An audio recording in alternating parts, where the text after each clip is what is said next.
I think that it's really important that the restoration of Jack's work is seen straight through to the end. I think just from when you see the teaser, you see that there's a lot of content and footage there that is extremely valuable from a arts perspective, from an educational point of view, and culturally.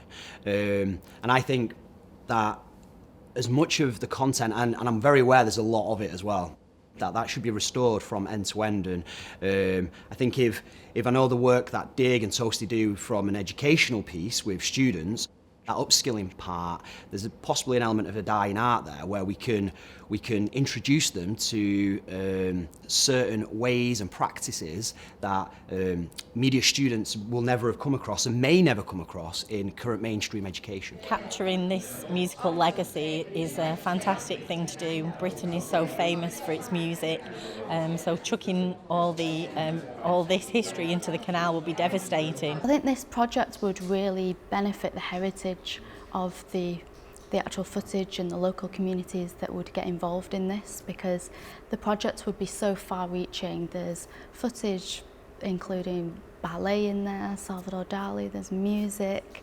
there's travels, there's insides of clubs. I think there's so many different aspects that this project could reach out to various different communities. It would upskill so many people, and working on the project, because it's so visual, it would also enable those communities to really understand what heritage is. I think from a sharing from a cultural perspective, I think it's very important that people are aware of quite an important visionary of his time within several decades of British culture, and someone that we can be extremely proud of.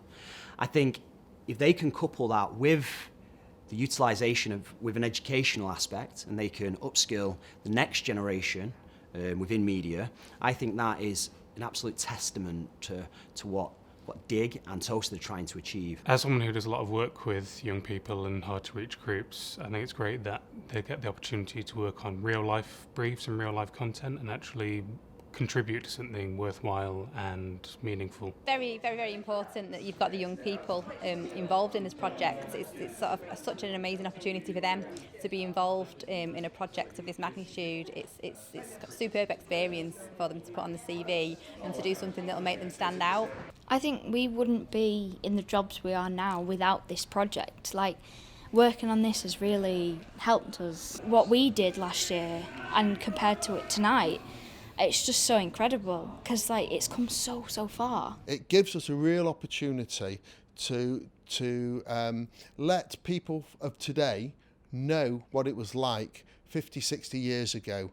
And these are the things that we should never want to give up. I think the cultural value of the archive is so important, especially because Jack Henry Moore came from America to the UK, came through Edinburgh and built his network through all of these well-known people. It's really great to think that within this archive there's stuff that we still haven't seen before, particularly of people like John Lennon, and these kind of pieces of footage we feel like we've seen before, but there's still stuff kind of coming out of the archive that we've not yet seen. I think that being able to diversify and bring it back to the north, bring it into Salford, is so important.